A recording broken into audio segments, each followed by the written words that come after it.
Graça, paz e misericórdia da parte de nosso Senhor Jesus Cristo.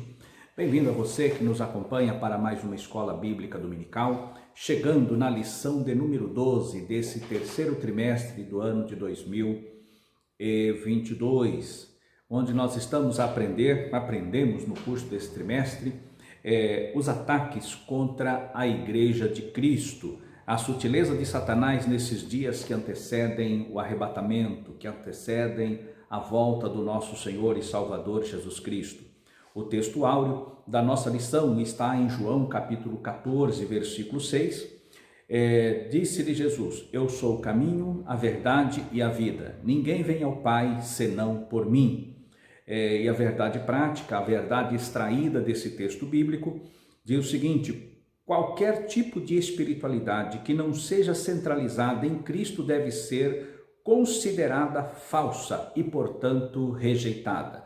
O cristianismo, ele é exclusivo, ele é exclusivista, ele exclui toda e qualquer fé, filosofia, crença que não possui o amparo na palavra bendita do nosso Senhor Deus.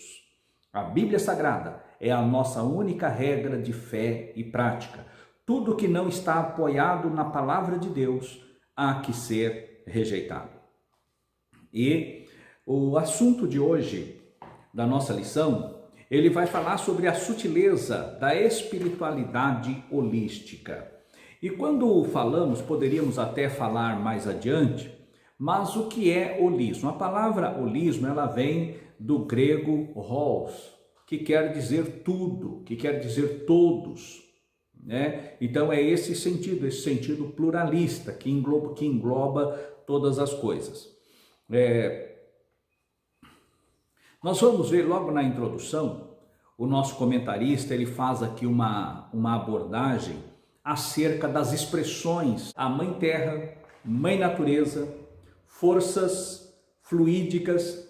Tudo isso é uma expressão panteísta, é uma expressão que vai contrário à palavra de Deus, que contradita a palavra do Senhor. E se ela tem esta visão que contradita a palavra de Deus, há que ser rejeitada, refutada por esta mesma palavra. E com base nisso nós vamos ver sobre as crenças sobre a hinduísta, taoísta, budista, e a igreja atual, muitos segmentos religiosos, a igreja desta última hora, flertando com essas culturas, flertando com essas doutrinas antibíblicas. Primeiro ponto, nós vamos encontrar o fenômeno religioso. Fenômeno religioso. Mas, para que continuemos, é bom lembrarmos e termos a consciência que nós estamos vivendo uma guerra cultural. Isto não é conspiração, não é teoria da conspiração, é uma realidade. Estamos vivendo uma guerra cultural em todos os sentidos. É uma guerra ampla que ela tem alcançado todos, é como uma rede que tem alcançado de lado a lado e não está excluindo nada. E, inclusive, a fé, a religião está envolvida nesta guerra cultural. No tópico primeiro, nós vamos encontrar a respeito da busca pelo sagrado. Nós vamos ver o fenômeno religioso. No ponto primeiro, a busca pelo sagrado, e o segundo é Deus e os deuses, né, da nossa que estamos aí convivendo nessa última era. Pois bem, para fazer uma menção disso, nós vamos para Atos dos Apóstolos, no capítulo 17, nós vamos encontrar o apóstolo Paulo, quando ele vai para Atenas, ele fica aguardando a chegada do seu companheiro para ajudar no evangelismo na cidade, mas ele não se aguentava. Paulo não se aguentava. Ele chega em Atenas, ele fica esperando por Silas, né? Mas ele não se aguenta. Então, nós vamos ver a partir do versículo 22, o que diz aqui, o que é registrado por Lucas. Estando Paulo no meio do Areópago, disse: homens atenienses, em tudo vos vejo um tanto supersticioso, porque, passando eu e vendo os vossos santuários, achei também um altar, em que estava escrito ao Deus desconhecido. Esse, pois, que vós honrais, não conhecendo, é o que eu vos anuncio. Não que esse Deus desconhecido fosse verdadeiramente o Deus de Israel. Mas Paulo pega esta expressão, pega este fato que era corrente entre os gregos para apresentar o Deus verdadeiro. Para apresentar o Deus verdadeiro. Em outras palavras, se vocês estão adorando deuses que não são deuses e acredita que há um Deus desconhecido, então eu venho tornar conhecido este Deus que vocês não conhecem. E esse Deus que vocês não conhecem é o Deus que criou os céus e a terra. E apresenta então o Senhor Jesus Cristo. E ali alguns gregos acabam por aceitar a fé, acaba por aceitar o Senhor Jesus. Então isso mostra que o homem ele tem um desejo de alma em buscar pelo sagrado. Nós costumamos a dizer que Deus ele se revela aos semitas. Deus veio aos semitas e revelou-se aos semitas. Podemos dizer que os jafeitas foram em busca de Deus e foram buscar na natureza algo para adorar. E os cananeus fizeram-se Deus, tornaram-se deuses, né? Esta é a expressão da linhagem de Noé. No ponto 2, nós vamos ver Deus e os deuses. Deus e os deuses. Nós vamos encontrar a expressão que é para embasar aqui o argumento trazido na nossa revista, trazido aqui na nossa revista, a questão do teísmo. O que é teísmo? Teísmo é a maneira de se crer em Deus. Theo, Deus. Então, a expressão teísmo. Ateísmo é aquilo que se opõe a Deus. Então, teísmo, a crença em Deus, e o ateísmo é o que contrapõe, é o que não acredita em Deus. O politeísmo, vários deuses, a existência de vários deuses, como criam o que falamos há pouco acerca dos gregos. Politeísmo. Dualismo apresenta uma dualidade, um Deus finito, com início e com final. Também o panteísmo, Deus é tudo e tudo é Deus. Essa ideia de pan, ela é abrangente, ela alcança de um modo geral a todos. Agnosticismo é aquilo que tudo é relativo. Agnosticismo, tudo é relativo, é a relativização, é relativizado todas as coisas, relativização da fé, da crença, da existência de Deus. Deísmo, que não é o mesmo que teísmo. Deísmo é no tocante à razão, que veio com os grandes filósofos aí da Idade Média, né? Thomas Hobbes, que escreveu o Leviatã, Voltaire e tantos outros ali filósofos desta época que trouxeram a expressão da razão como um verdadeiro Deus. No tópico 2 da nossa lição, nós vamos ver o comentarista, ele traz a espiritualidade humana e a sua necessidade de expressão. Aí nós vamos encontrar, dentro desse ponto, o que diz no Antigo Testamento a respeito disso, que vai falar o antigo paganismo e o misticismo oriental. O antigo paganismo. No antigo paganismo, nós vamos encontrar lá no capítulo 10 e 11 ali de Gênesis, sobre Nimrod. Nimrod foi o fundador de Babel, e Babel é, por assim dizer, a pedra fundamental de Babilônia e é a pedra fundamental também das abominações da terra no sentido espiritual.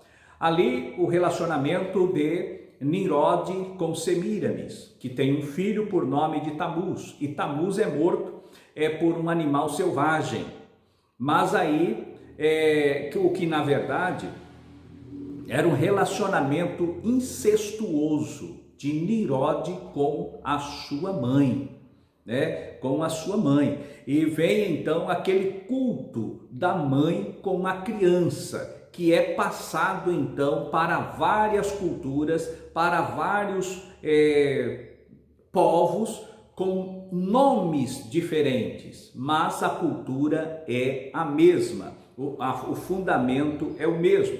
Entre os cananeus, por assim dizer, né, a trindade satânica ali é Nirode, Semíramis e Tamuz, o relacionamento incestuoso entre Semíramis e Nirode. E que Tamuz foi então a reencarnação de Nirode, quando na verdade era o filho. E aí veio o culto da mãe com a criança. Entre os sírios, nós vamos ver Estar e Tamuz, que traz também o mesmo nome. Entre os egípcios, Ísis e Osíris, e também Horus. Entre os gregos, Afrodite e Eros. Entre os fenícios, Astar e Baal. E romanos, Vênus e Cupido. E após a cristianização de Roma, com o avanço do cristianismo, aqueles que vieram para o cristianismo sem conversão, apenas mudaram de religião e de crença, como se muda de um partido político para o outro. Mas não houve a conversão. Daí a introdução do culto da mãe com o menino. Tanto é que a arqueologia tem encontrado imagens da mãe com a criança de épocas remotas, antes de Cristo.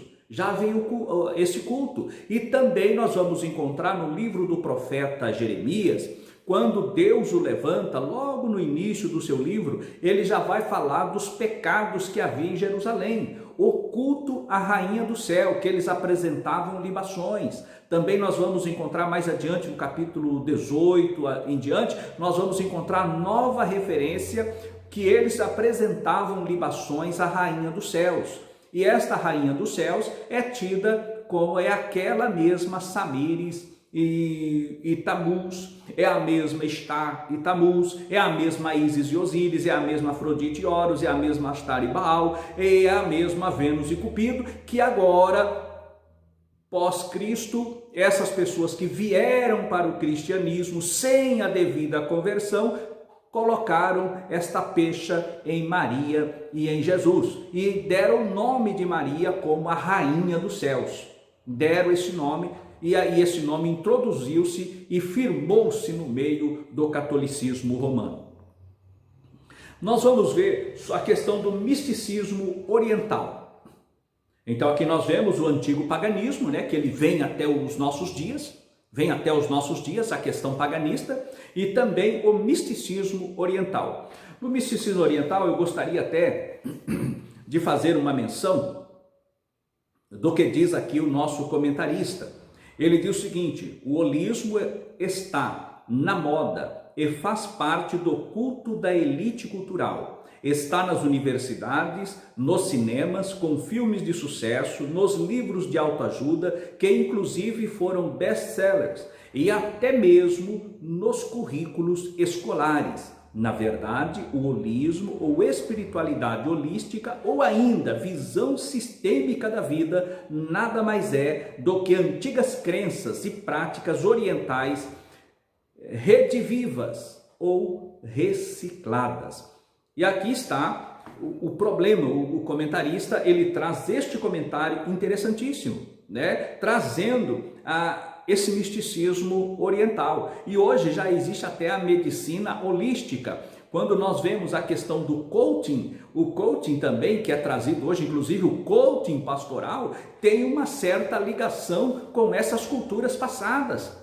Tem umas certas culturas, não quero aqui generalizar. Eu sei que pode ser alguém que não se sinta ofendido, mas não estou aqui generalizando. Mas existem alguns pontos que há que ser contraditados e ser lembrados aqui. Há um tempo atrás nós ouvíamos falar muito, principalmente nos anos 90, acerca da nova era. Hoje mudou o mundo. O que nós estamos vendo? Houve aquela grande movimentação em 92 com a Eco 92, né, ou a Rio 92, E aí veio então a linguagem, né, a paz mundial, e trazendo essas culturas, a Mãe Terra, a nossa casa, e vem trazendo coisas assim para que tudo puxando lá do misticismo oriental. E nós vamos para o misticismo oriental, nós vamos encontrar o quê? Qual é a raiz? Qual é a raiz? A raiz, o hinduísmo. O hinduísmo tem lá os seus deuses, né? Ele é panteísta, é politeísmo, né? Politeísmo. Tem o deus Brahma, Vishnu, Shiva, é uma característica panteísta. O budismo veio lá por volta do século 6, século 5 a.C., com Siddhartha Gautama, o chamado Buda, e também Confúcio, que é também do mesmo período, Confúcio, que é o Confúcio, né? Que trouxe também essas filosofias, e o Tao Te Ching, que é o Tao, que quer dizer Tao, né? Ele quer dizer caminho, trilha, estrada. E vem os símbolos Yin e Yang, que nem tudo que é bom é 100% bom, tem alguma coisa de ruim. E nem tudo que é totalmente ruim, ele tem algo de bom. Em outras palavras, Deus tem um pouco de ruim e o demônio tem um pouco de bondade. No fritar dos ovos, é isso. No entanto, a Bíblia rechaça, a Bíblia repudia tais pensamentos. E dentro destas crenças está a medicina holística, né? A questão da acupuntura e a questão de outras coisas mais, de outros tratamentos que estão vindo agora dentro da medicina holística. Outro ponto que nós devemos ver, que há uma ligação dentro dessa espiritualidade que todos aceitam com naturalidade. Existe o lado bom, mas existe também o lado da filosofia, o que vem por trás, a questão das artes marciais. Este que vos fala, na minha juventude fui praticante das artes marciais, e as artes marciais têm sim um fundo de religiosidade no meio, onde você presta homenagem, onde você presta culto ao local da luta, que é tido como um local sagrado. Então há uma filosofia, e hoje nós estamos voltando de uma certa forma com um culto ao corpo. Culto ao corpo, e isso tem uma raiz lá nesta filosofia holista. No tópico 3, o nosso comentarista ele vai trazer o fundamento da espiritualidade holística. E qual é o fundamento? Não há um Deus pessoal, não há uma verdade factual. Se não há um Deus pessoal, então o cristianismo está errado. E, no entanto, nós sabemos que não. Jesus Cristo, ele diz: eu sou o caminho, a verdade e a vida. Ninguém vem ao Pai senão por mim. Jesus é o caminho. Ele diz: eu sou a porta. Aquele que entrar por mim, salvar-se-á, entrará e sairá e achará pastagens. Então, o cristianismo, quando nós falamos a respeito de religião, o que é religião? Religião, ela é um grupo, né, de pessoas unidas pelos mesmos fundamentos e princípios e dogmas que regem uma crença, uma fé em um Deus, No entanto, existem várias religiões. Nós não podemos dizer que o hinduísmo é o mesmo que o cristianismo. Hinduísmo é uma religião, cristianismo é outra, judaísmo é outra religião, o islamismo é outra religião. Só que quando nós chegamos para o cristianismo ele é excludente. É impossível a pessoa ser cristã e judaísta. Não tem como, porque uma exclui a outra. O judaísmo não aceita Cristo. E o cristianismo não está subjugado à fé judaica. Da mesma forma, a fé islâmica, a fé hinduísta, o cristianismo, nós cremos, porque Jesus disse: eu sou o caminho, a verdade e a vida. Ninguém vem ao Pai senão por mim. Há um só caminho que leva a Deus. Jesus, ele pagou o preço. Jesus, ele pagou o preço dos nossos pecados e nos garantiu a entrada nos céus. Foi Jesus. Se uma religião, ainda com princípios bíblicos, como é a questão do judaísmo, mas se exclui a Cristo, então nós ficamos com o cristianismo. Esta é a diferença. E é por isso que eu vou além do conceito genérico de religião, que o cristianismo, ele transcende o conceito genérico de religião, porque, a meu ver, cristianismo é estilo de vida fundado na palavra de Deus, nas verdades trazidas pelo nosso Senhor e Salvador Jesus Cristo. Então, ele é a verdade. Jesus é a verdade. Não existe duas verdades. Porque se existem duas verdades, uma delas tem que anular a outra. E Jesus disse: nada podeis contra a verdade, senão pela própria verdade. É verdade, continuará sendo verdade, no passado verdade, no presente verdade, no futuro verdade, eternamente verdade. Jesus é a verdade. Glórias a Deus. Não há uma verdade factual segundo a espiritualidade holística. Cada um tem a sua verdade. Se todos dizem assim, toda religião tem a sua verdade, todas as religiões levam a Deus. Não. Todas as religiões não levam a Deus, todas as religiões não servem ao mesmo Deus. Então são vários afluentes, mas não conduz para o mesmo, que é o Deus Todo-Poderoso. Não é. Nós cremos no Deus Yahvé, o Criador dos céus e da terra. Deus Pai, Deus Filho e Deus Espírito Santo, a trindade eterna, a trindade divina. Este é o evangelho que pregamos, esta é a fé que nós esposamos. E para concluir aqui a nossa lição, nós temos a espiritualidade holística e a Bíblia, como nós já falamos aqui, que quando vem a questão holística, vem a questão do pecado. Para eles não há pecado. Se há verdade relativa, então não existe a questão do pecado. Vem a questão do politicamente correto. Nós, quando pregamos o evangelho, não temos que pregar um evangelho politicamente correto, mas temos que pregar a verdade de Deus, a verdade correta e absoluta do nosso Deus, e não um evangelho politicamente correto. Também nós temos um Salvador pessoal. E, segundo a fé holística, não há um Salvador pessoal. Não há um Salvador pessoal. Mas nós cremos em um Salvador pessoal, Jesus Cristo, o Filho de Deus. Que Deus nos abençoe, que Deus nos guarde e que o Senhor nos conserve até que Ele volte. E assim, para concluir, quero eu deixar aqui o que diz aqui a síntese. A realidade do pecado e a perspectiva de um Salvador pessoal mostra a fraqueza da espiritualidade holística. Então a nossa fé está firmada em Cristo Jesus e em Cristo Jesus nós somos mais do que vencedores. Que Deus nos abençoe em Cristo Jesus. Amém.